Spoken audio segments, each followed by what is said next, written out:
Welcome everybody. Hi. Welcome to Comic-Con. This panel is called Star Trek Fandom.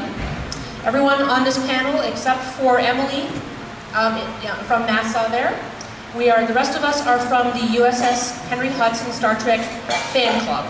We are a chapter of Starfleet Command, the world's oldest Star Trek fan club association. So our club is located here in Poughkeepsie, and the images on the screen are photos of our club members and activities. My name is Lee Starshine, and I am captain of the USS Henry Hudson. That means the president of our chapter. I provide leadership for our many volunteers. We have 42 members in 6 departments.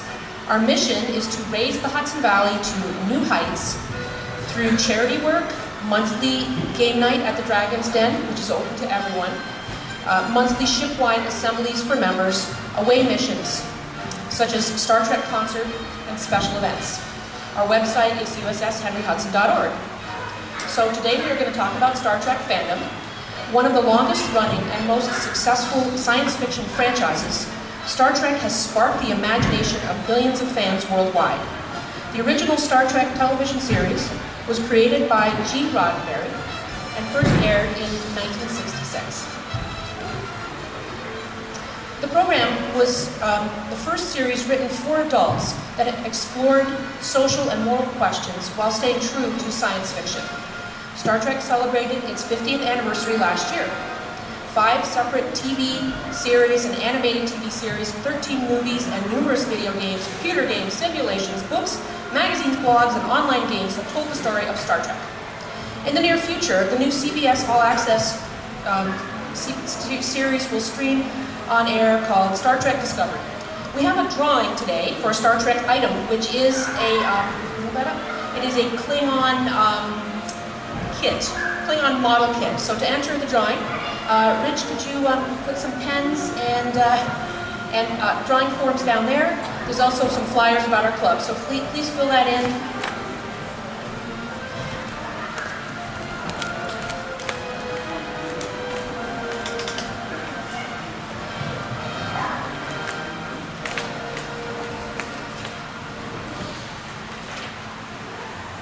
So one of our club members, Jim McGeorge, is now handing things out for you. You can also come up and get entry forms and pens. Super. Okay. Let me introduce the members of our panel. Most are members, starting here with Willie Lee, MD. He is the Health and Safety Officer for the Star Trek Original Series Set Tour, a complete recreation of the original Enterprise interior located in Ticonderoga, New York. He is a super fan who travels to Star Trek conventions and owns a Toyota Prius that he converted into a Star Trek shuttle called the Zan Heng. John Heng.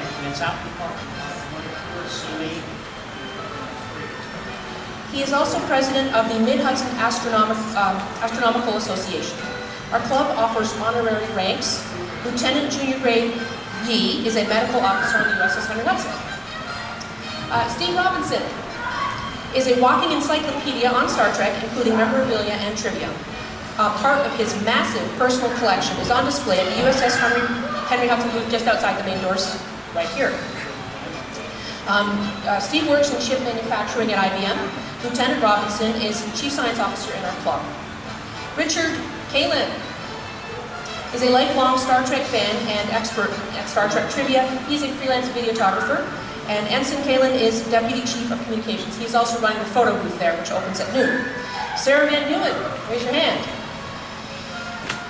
Say it. Van Hound. First time I've heard it pronounced. Sarah Van Hound, sorry, who swoons whenever Commander Riker comes on screen. Sarah is a professional nanny, and recruit Van Hound is in the engineering department. Moving on. David Steltenkamp, raise your hand. Is co-owner and manager of the Dragon's Den, a gaming and comic book shop in the Poughkeepsie Plaza Mall. He met his wife because she was wearing a Star Trek comm badge. Recruit Steltenkamp is in the engineering department. Emily Bruno, raise your hand, is deeply involved in testing a portfolio of games and team-building simulation used for NASA. She has years of experience in gaming to leverage in simulation testing and serious gaming. Emily has been an avid Trekkie since the age of 5. So our topics today are the future of Trek fan films, Star Trek Discovery, Star Trek Stars, Star Trek and Science, Star Trek books, and Mirror Universe. So we'll quickly go through each topic. So Star Trek is copyrighted, as you may know. Official Star Trek movies are authorized by the copyright holders, PBS and Paramount. Quite a few Star Trek fan films have been created, from a minute long to full-length episodes. Examples of fan films include Star Trek Continues and Star Trek Phase 2. Last year, CBS shut down fan film and placed new restrictions on future fan films. Willie E. worked on Star Trek Continues, and here is the latest news about Star Trek fan productions. I worked on Star Trek New Voyages. Oh, you hear me? How many people here have seen any of the Star Trek fan films? Star Trek New Voyages, Star Trek Continues, only one. Okay, Star Trek fan films were these projects the fans got together because obviously there was not enough Star Trek in the world, and we started making our own episode of Star Trek. James Cawley, who lives in Ticonderoga Road, New York, 3 hours north of here, started New Voyages about over 10 years ago. And it started to expand and got to be a big thing, and got to be well enough known that some of the original stars, George Takei, Walter Koenig, came back to guest star in our episodes. Subsequently, other groups also started making their own Star Trek, their own versions of Star Trek. Sometimes things that just happened in the Star Trek universe, or things that were recreations of the original, such as New Voyages continues. So we take place on the Enterprise, Captain Kirk, Spock, the whole thing, different actors.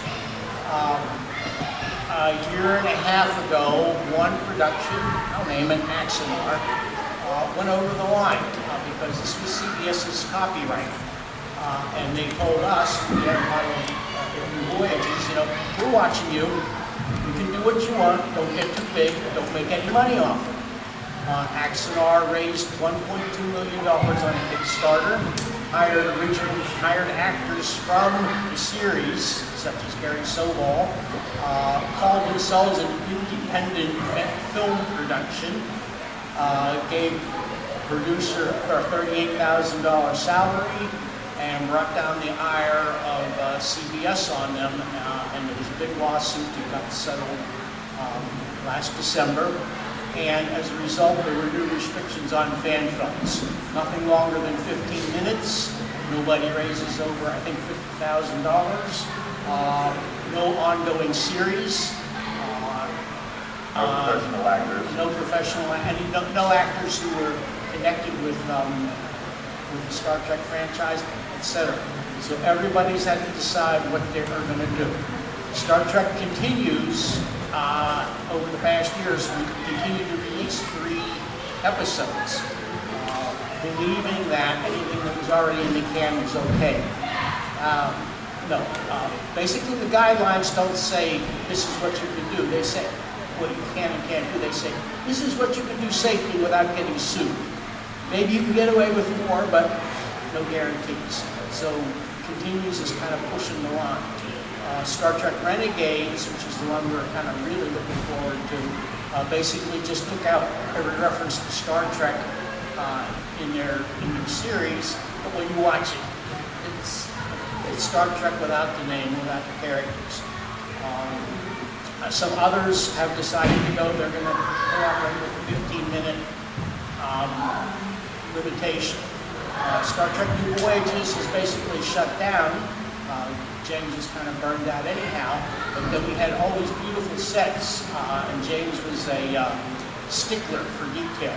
So basically we have opened up those sets as a public attraction in Ticonderoga, New York. So you can go up there, and I was just up there yesterday and it's grown way bigger than what we had when we were filming. We only had 2 rooms. We had the transporter room, and the bridge. Everything else we had kind of set up on the stuff. Now we got the whole hallways. You go inside, they close the doors, and you're in the 23rd century. And Willie, you have a convention coming up. Yeah, and we have a convention coming up on August 25th called Trek on Roadville. Michelle Nichols and Walter Turning are both going to be there. And all fans, I mean, they're both, especially Michelle, is getting very frail. This is the last chance. And it will be the first time that Michelle gets to walk through the hallways of the Enterprise in 50 years. I want to see her face. I'll just say one thing. I just got back. Thank you, Willie. Do you have something very brief there, Steve, about you're ready to go? Okay. Thank you so much, Willie. So there's some information that we'll hand out to you. Now we wanted to talk about CBS All Access. They're working on a new Star Trek TV series, Star Trek Discovery. Steve Robinson has read all available material about this, and here is his brief report. Well, a lot's been said about Discovery over the past several months or year or so. What I can tell you basically is that Discovery is an upcoming series created by Brian Fuller and Alex Kurtzman for CBS All Access. It will be the first series developed specifically for that service, and it's the first Star Trek series since Enterprise folded way back in 2005. It's going to be set in what we call the prime timeline, that is to say, our timeline, as opposed to the Abrams alternative movie universe from the 3 past films. You will not be seeing that. You will be seeing our regular timeline. And the series will apparently take place about 10 years before the time of Captain Kirk. So we're getting close to that era, but kind of just before it. Producers also state it's going to be exploring a period of history that's been talked about in the Star Trek universe, but never actually fully explored. And that's pretty much basically all they've said. As for the cast,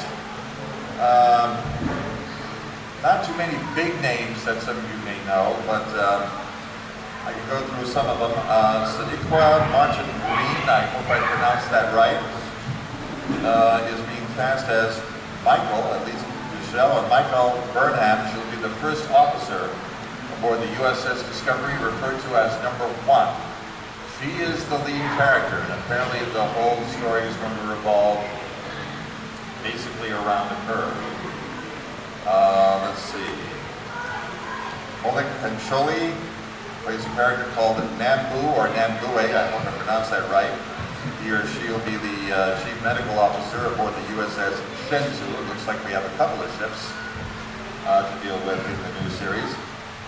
Actor James Crane, that some of you might remember, will play Zarek, Spock's father.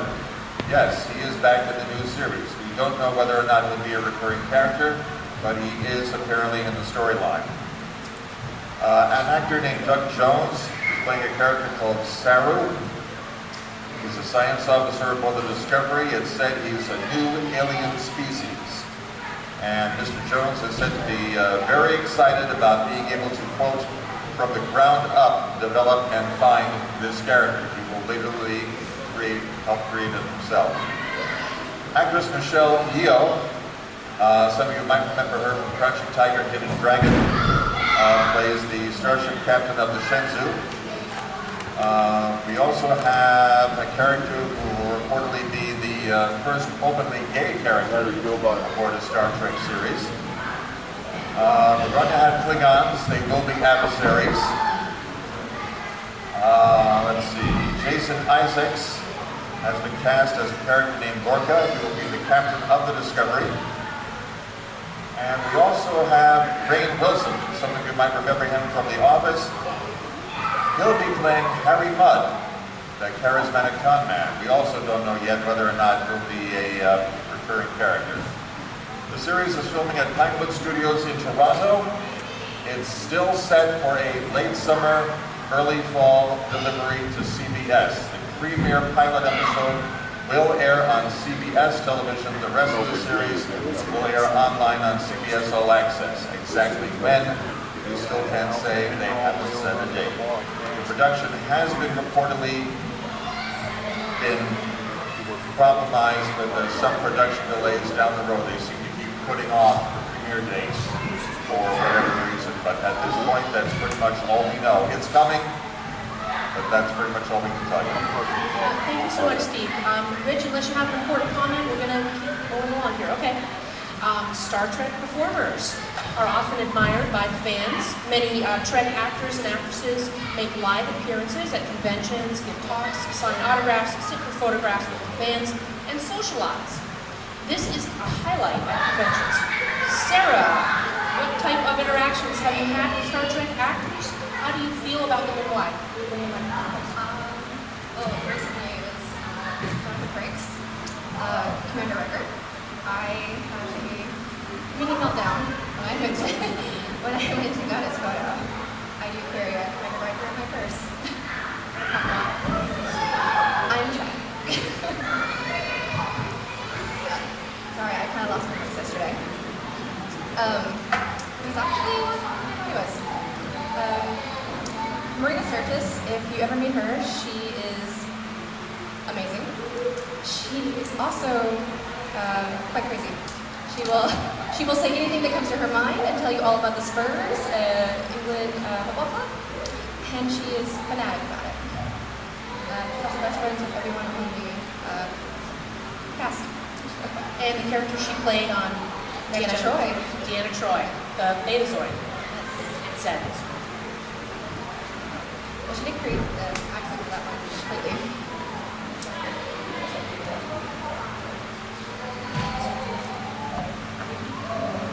Okay, Rich, tell us about your favorite interaction with a Star Trek actor if you have done this. Actually, way back when, I do a lot of film junkets, press junkets. When they're releasing a movie, they put together a thing where you got two actors in a room and a new reporter comes in every 5 minutes and interviews the actors, and we did the Nemesis junket. So I got to meet all of them, and Patrick Stewart gave me a bottle of Romulan ale, which was kind of cool. So I still have that. And I met Chris Pine. I got to meet all of them briefly. You know, it's a professional situation, so you say hi. My general line is thank you for the great entertainment and making my life a little bit more fun, you know, wiping out the doldrums a bit. And I got to meet Chris Pine. I can't remember the film because it wasn't the Star Trek film. I think he was Into the Woods. He was in Into the Woods for some reason. That's coming to my mind, but I don't know if he was in that. And it was everything I could do not to say, you turned Kirk into a frat boy. He was, yeah, so it was Into the Woods. And he was a nice guy. I was actually surprised, not surprised, but he was very personable. A lot of people, they just come in, they do it, they leave. He was the kind of guy that kind of came up, shook everybody's hand, thanked everybody when he left. So that's really my only interactions, but the Nemesis thing was kind of very cool. So. Okay, well, we're going to talk about science now. Scientists were hired by the studios to examine the science and science fiction in the Star Trek scripts. Gene Roddenberry was meticulous about being consistent with current scientific theories and discoveries. He also worked to keep the science fiction plausible. Emily, you were inspired to get into science and work for NASA because you watched, well, you already told me, because you watched Star Trek. Do you know others who were inspired by Star Trek, and is there a certain profile of a typical NASA worker or vendor? What is it about Star Trek that attracts them that attracts their attention to working in the science field? Well, it's definitely the imagination. If you fast forward back a number of years when I was about 5 years old, I grew up on a dairy farm in the Midwest, 10 miles outside of town, 500 people, and there wasn't a lot of science fiction or stories going on. But we had this thing called a TV guide or a rotary antenna, and I could get certain channels, and there was this cool show coming on called Star Trek, but it came on at midnight. So I wasn't allowed to watch it because I was like pre-kindergarten as well, 5 or 6 years old. And my mom came home from work at 11 o'clock at night, and I'd always heard her come in. So I'd listen for her to come in, I'd wake up, I'd sneak out of bed, turn the TV on to 1, put my nose up to it, and I would watch Star Trek every night at midnight. So I was, needless to say, a very tired child. And so that, fast forward a number of years, my cool friend had this thing called the internet that just came out. So I went over to their house and they're like, you could look up like 4 pages. Look, we can get food, or we can look up, a restaurant. Like, this is cool. I was like, well, do they have a Star Trek page? They're like, no, there's no Star Trek on here. I'm like, well, how do we make that? So I taught myself how to script HTML when I was about 10, so I could start making websites. Fast forward another couple of years, and I moved to Houston and wanted to see the Johnson Space Center. So there's a little pavilion that overlooks the compound, and I'm sitting there having lunch, and this other gentleman comes and has a bag of lunch, and he's sitting there eating lunch, and we start talking. He's like, that's cool, right? I was like, yeah, maybe one day we'll see the Enterprise sitting out there. He kind of looks at me, he's like, you like space, you like Star Trek? We nerded out and talked for a little while.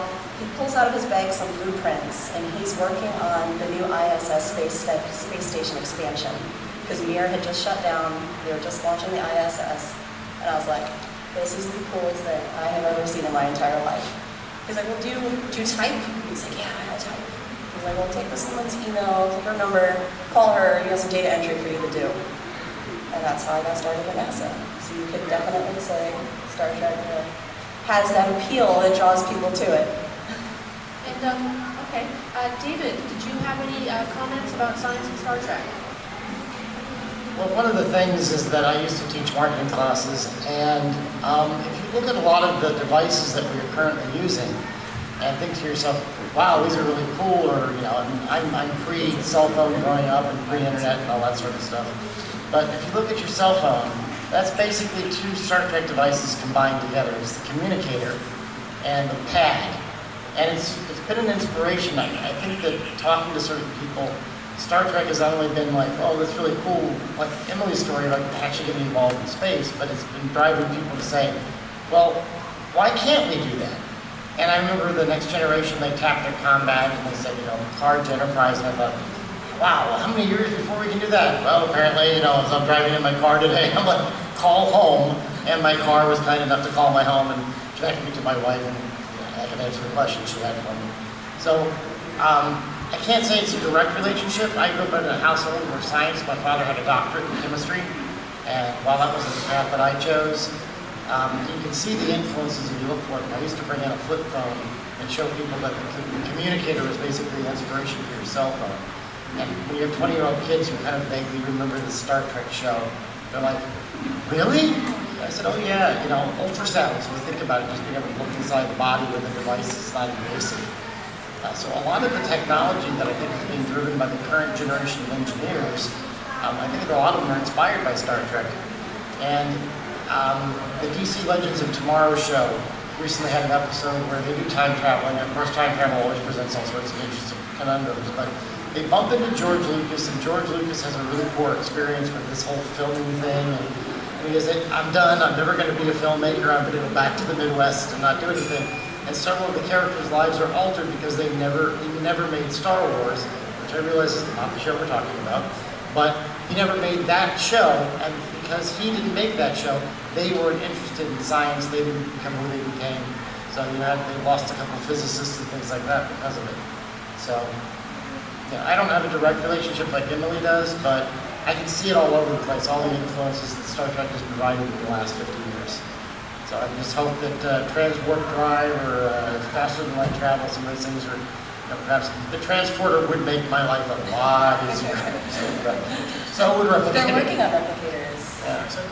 Sure. Something really cool I saw on display a while ago when he mentioned medical technology. GE, they're not widely available yet. I think it's GE makes them. They have a scanner. When he talked about ultrasound, yeah, that's all nice. It looks kind of like shadows. They have a scanner, like if you've been in a traumatic car accident, they throw you on a table, this thing scans your whole body in 30 seconds, creates a 3D explorable model where they can pinpoint internal bleeding, damaged organs, broken bones in 30 seconds. So that's really, to me, if it were a holographic model, that would be totally Star Trek. Right now it's still on a screen, but this is like where we're going, with where they can slice your body, take a bunch of really quick slices, and then put together a 3D model that they can navigate through and go, he's bleeding in their left aorta and nowhere to cut you open without guessing anymore. They're not widely available, but look for them down the line. There are a few in operation in the country. Very brief, Steve. One famous story involving the next generation involved the episode where they had as a special guest the world-famous physicist Dr. Stephen Hawking. Being such a VIP, they took him in his wheelchair and turned him around the set. When they got to engineering, the story goes that Hawking looked at the warp core, which was all lit up for him. He sat there in his chair and said, "I'm working on that." Good. So he appeared as a holodeck character in a card game. Go ahead, Billy. Everybody know who Neil deGrasse Tyson is? Head of the Hyperplanetarium, head of the host of News and Cosmos, and a big Star Trek fan. He said when he was a kid, he was totally convinced by all the technology in Star Trek, warp drive, transport, except for one thing. Doors that open by themselves. That would never happen.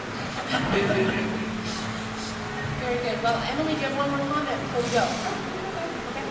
Before we go on. So, hundreds of Star Trek novels and dozens of non-fiction books have been written about Star Trek. I did also want to mention, I was at a convention 6 months ago, and they had a book about Star Trek technology. The author was there. I bought a copy and sent it to my friend, but I cannot remember the name. So Google it. More come out every year. Steve Robinson has a massive collection of Star Trek books, has read many of them. David Steltenkamp used to read Star Trek novels during commute time. Gentlemen, what are some of the highlights of your favorite Star Trek books? Demonstrate and describe some of the newest non-fiction books, and what's coming out in the near future. Go ahead, Steve, first. Okay. Feel free to jump in at any point around here. Star Trek fiction, you don't hear me? Star Trek fiction got its start literally way back 50 years ago, pretty much when the series was first on the air. An author named, I don't know if you can see this at your cameras or not, an author named James Blish was given the first assignment to adopt the original series episode into novel form. And he got the assignment despite the fact that the series was still on the air in America, had yet to be syndicated to foreign countries, and Blish himself lived in England and had yet to see an actual episode of the series. Same thing happened with Gold Key Comics. The artist who originally composed for Star Trek lived in Italy. He hadn't seen the series either. Paramount just sent him a bunch of publicity stills, like the Enterprise and the stars. Here's what they look like, go. But they persevered. That's how they did it. 12 books of adaptations came out. Blish went on to do his own original novel, something called Spock Must Die. Then other authors jumped into the fray, and it just grew and grew until it became a sort of cottage industry. An author named Alan Dean Foster went on to do the animated series. Here's something you might not remember. This was a series called photo novels, where they actually took stills from the series, added dialogue, sort of like a comic book, and just created like a whole episode. And we did a whole series of those. And it basically just grew out of that. There have been paperbacks now for fiction, original stories from virtually every series. The original series, Next Gen, Deep Space Nine, Voyager, Enterprise. There have been spin-offs, I think, for Star Trek Academy, or the Star Trek Academy, Star Trek Cadets, or anything and everything, you name it, it's there. Anyone else want to jump in? Yeah, I wanted actually to have David talk a little bit about fiction. Sure. One of the best things for the Star Trek fiction is obviously there's no such thing as budgets or having to worry about actor availability or anything like that. The characters are able to, you can just put them into the book and have them do the things that you wish them to do. The things that I enjoy the most, and I've read a lot of the James Blish books, and I've been reading Star Trek now for more years than I care to admit. But it's the time periods not covered by the TV shows or by the movies that they try to fill in, and it says what happens. Like, one of my favorites was the they tried to say what happened after the original 5-year mission, kind of between the end of the TV show and the first movie. And, you know, why were they different, you know, characters in the situations they were? You know, like why was Bones not on the Enterprise, things like that. So obviously, they had to work within the constraints of what Paramount and CBS felt were allowable. But people like William Shatner and some of the actors have actually gotten into this writing gig and kind of said, what might my character have been doing during this? So if you're sort of into Star Trek lore, like there's a good scene in the one movie, I believe it's Star Trek 3, might be 4, I'm sorry if the details are a little fuzzy, where, you know, Aurora, played by Nichelle Nichols, comes out to that one station and the cadets are like, oh my God, you're famous, why are you here? So peace and quiet, and to steal a starship, but what I can tell you the second part. And the books fill in a lot of those details. So they were also a really good size for a train ride down to New York City. Generally, if I started one, I could read half of it on the way down, half of it on the way back. And it filled in some time, but it also helped fill in the gaps in the Star Trek universe and Star Trek history. And some of them are very creative. I don't know how many of them are considered canon. William Shatner certainly, you know, he resurrected Kirk in one book and sort of using the whole thing from The Preservers, which was that Native American-based episode with the sort of funky pyramid, to justify how Kirk would be coming back from quote-unquote the dead. I would also add that comic books have had a lot to do with this as well. There has been a Star Trek comic book of one sort or another since probably the movie came out in the 70s. A wide variety of series. So, you know, if you're looking for a great read and some time, you know, pick up some of the Star Trek books. There's some very well-written books that, you know, expand your knowledge of the Star Trek universe. Thank you. Willie has a comment. I'm going to make Steve really jealous right now. Yesterday, well, we can go back. There's a group of Star Trek authors who a couple of years ago decided they wanted to get together and hang out once a year away from conventions where they had to do signings and blah, blah, blah. This year they chose to come up to Star Trek the Tour to meet, so we got to see them all walk through the Enterprise, and then I got to sit. So who was there? Michael Chan Friedman, David Matt, David Galanter, Glenn Howman, so there's about a dozen of them there, and I got to sit at this round table where 10 of them got interviewed and talked about their favorite Star Trek characters, what inspired them. David Galanter really is into Spock, so he's written several books about Spock and has a new novel about that. Keith Candido is really into Klingons. He's in the middle of a series of books about Klingon world. So in the novel, you can really explore the home planets and all those characters. Thank you, Willie. Okay, Rich. In the Star Trek original series episode Mirror Mirror, a transporter accident apparently creates a parallel universe. It resembles the prime Star Trek universe, but most of the people and places are opposite evil versions of themselves. For example, evil Spock sports a goatee and uses logic to support violence and conquest. The Mirror Universe was visited in one episode of Star Trek original series, 5 episodes of Deep Space Nine, etc. Rich, please describe a couple of plots related to the Mirror Universe and contrast the Star Trek universe with the Mirror Universe. Okay, first of all, the Mirror Universe is not actually a mirror universe, it's a parallel universe that had a different unfolding timeline. If you look at it, something happened on Earth where Earth is very dominant, very aggressive, and instead of founding the Federation, they found the Empire, where they go out and conquer. The first time you see it is in Mirror Mirror. As it turns out, the Tholian Web, when the Defiant is phasing in and out, it's phasing into the Mirror Universe, and later in Enterprise, they're trying to get the Defiant, which is 100 years in their future, to empower the Enterprise, to empower the Empire. They're on the ISS Enterprise, which is Imperial Starship. So when you see an Enterprise later, I'm going a little out of order, the opening scene is the opening scene from the last scene from First Contact, where the Vulcans make first contact. And instead of welcoming them, Zephyr Cochrane shoots them, they raid their ship, steal all the technology, and the Empire rises. So the Mirror Universe is actually a product of an evil Earth that then spreads out and subjugates people. when the first 4 crew members first go over there, the main dilemma is just getting back. But at the end of that episode, Kirk implores evil Spock, who, that's why it's not the mirror universe. Spock is still logical. The Hulkins, who have not been affected by the Empire, are still extremely peaceful. They don't want to give the Empire their weapons for the same, or their lithium for the same reason they didn't want to give the Federation their dilithium. So not everything is opposite. Something has triggered on Earth where Earth has gone out and changed. So I say it's a nature versus nurture kind of thing. And people on Earth have been nurtured to be just really mean. When you get into Deep Space Nine, that was created, but they got there by a transporter accident. They transposed Earth. In Deep Space Nine, the first crossover, in the episode crossover, happens through a warp incident, some kind of warp core reactor breach.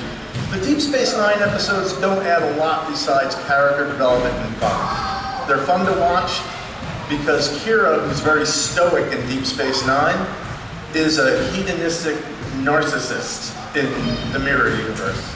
She's a debaucher, she just kills people for fun.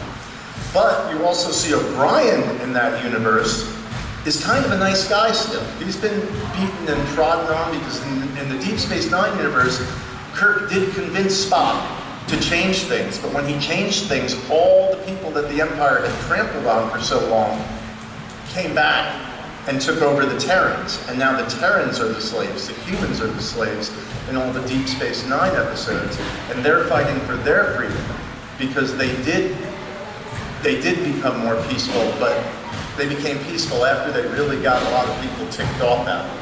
So an alliance formed between the Klingons, the Cardassians, and Bajorans and other races, where you've got the Klingon-Cardassian alliance is now dominating the Terran. It used to be the Terran Empire, and all of the humans are slaves.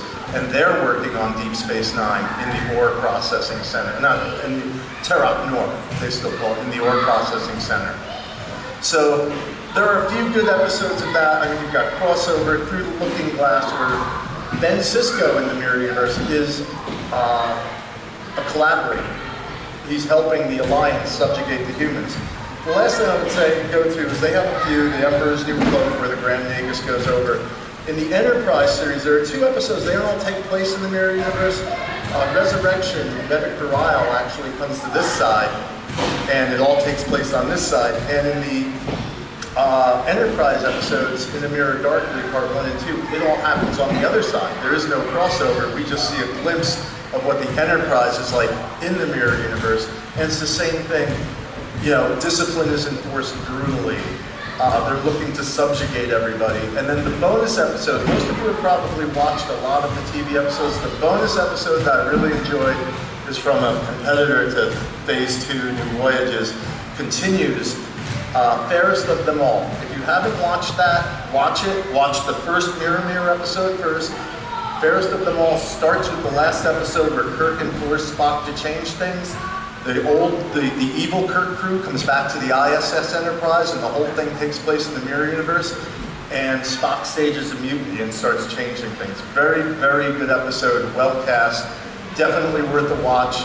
If you don't watch it on your computer, you can get an app and watch it on your TV via YouTube, just like you would on any other TV program. Fairest of Them All, probably one of the better fan episodes out there, because the casting, the acting, and the script writing is really on the spot.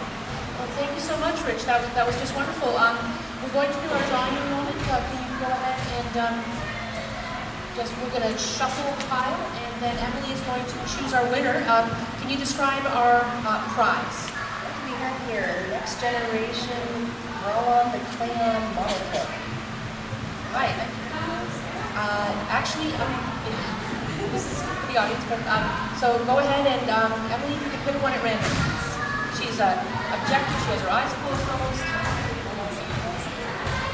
While we're doing our drawing, there's also a brand new comic series focusing on Star Trek Next Generation and the Mirror Universe. And the first cover is incredible. It's Picard all buffed out, sitting in the Enterprise with no sleeves on and things like that. Deanna Troy looking particularly slinky. But it's a good read, so if you're looking for more Mirror Universe sort of stuff, new comic series just started. Great time to jump onto that. Thank you, David. Go ahead. Yes. we picked Ricardo Leon. Ricardo Leon. Come on up. Come on up. So thank you everyone for coming. We've run out of time. Good job, Rick. Time for Q&A this time, but perhaps next time. I wanted to say a big thank you to Hudson Valley Comic Con because they gave us the opportunity to do this panel for you today. And also, they gave us space to run several booths. We have a photo booth, which is being run by Rich over here. You can get your photo taken on a green screen and then choose your own background and email the picture. Also, we have a store with merchandise from Dragon's Den. As you know, David Steltenkamp is the co-owner of Dragon's Den, and he's providing merchandise for sale over there. And then we also have a table filled with Star Trek models and memorabilia that Steve here has provided for the day. Give us about 10 minutes to get it covered and lit, and it'll be on display for your photographs. And Willie. My car is out of the parking lot. If anybody wants to tour see And help yourself to flyers about the Star Trek car. I've ridden in it. It's really fun.